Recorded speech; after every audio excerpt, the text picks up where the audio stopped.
Gracias por unirte al devocional Caminando con Jesús. Quédate con nosotros. Comenzamos. Él salvará. Es el título para nuestra reflexión hoy 2 de noviembre. Mateo 1:21 dice así: María tendrá un hijo, y le pondrás por nombre Jesús. Se llamará así porque salvará a su pueblo de sus pecados. Hoy no es tan importante conocer a nuestros antepasados como en los tiempos y la cultura antigua, pero cuando Mateo escribió su evangelio era valiosísimo. Para un judío, comenzar la historia de la vida de una persona con una genealogía era la manera más natural e interesante de hacerlo.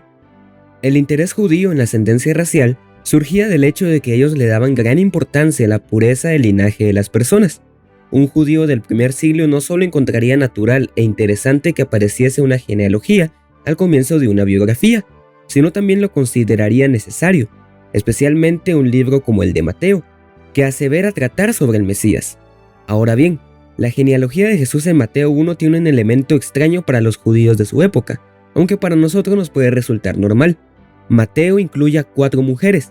Lo más insólito es que las 4 mujeres que se mencionan no incluyen a Sara, Rebeca ni Raquel, sino que encontramos a Tamar, Rahab, Ruth y Betsabé.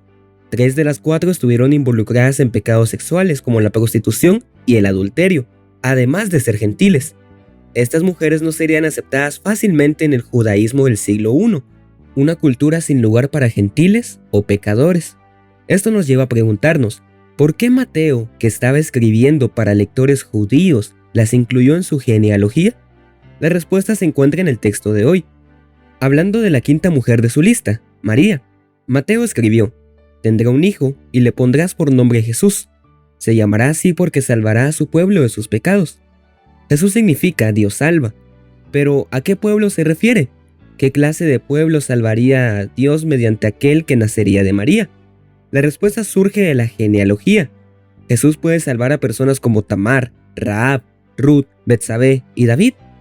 Puede salvar a gentiles, prostitutas, adúlteros, engañadores y asesinos. Puede salvar a cualquiera que se lo permita. Te puede salvar a ti. Nunca te sientas indigno de la salvación.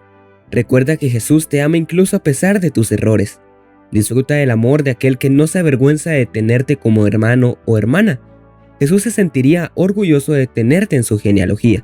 Deleítate en ese amor cada día. Dios te bendiga y continuamos con nuestra lección de escuela sabática.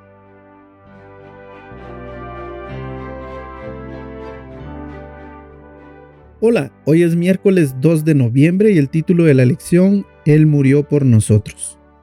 Juan 3:16 dice de la siguiente manera: Porque de tal manera amó Dios al mundo, que dio a su Hijo único, para que todo el que crea en Él no perezca, sino tenga vida eterna.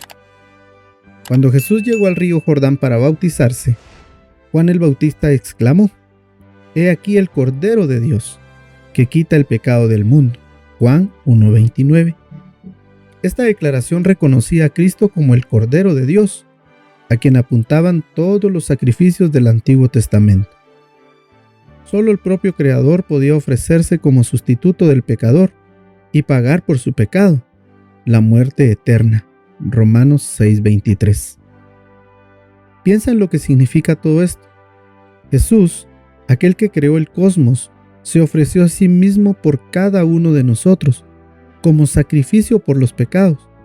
Todo para que no tengamos que ser condenados por lo que merecidamente se nos podría condenar. Esta es la gran promesa del Evangelio. Jesucristo declaró que de tal manera amó Dios al mundo, que ha dado a su Hijo unigénito, para que muriera por nosotros. Pero nunca debemos olvidar que Cristo se ofreció voluntariamente en nuestro favor. Su muerte fue única e irrepetible, suficiente para perdonar cualquier pecado, tanto de los que se cometieron antes de ella como de los que se cometieron después. Su muerte fue suficiente para perdonar mi pecado. Vuelve a leer Juan 3:16, reemplazando las palabras al mundo y todo aquel por tu nombre.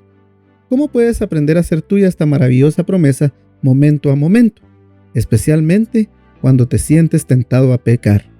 Piénsalo. Dios te bendiga y te guarde. Acompáñame en oración.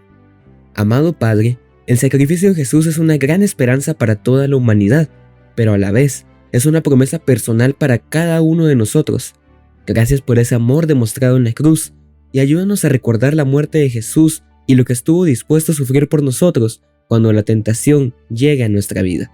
En el nombre de Jesús, amén.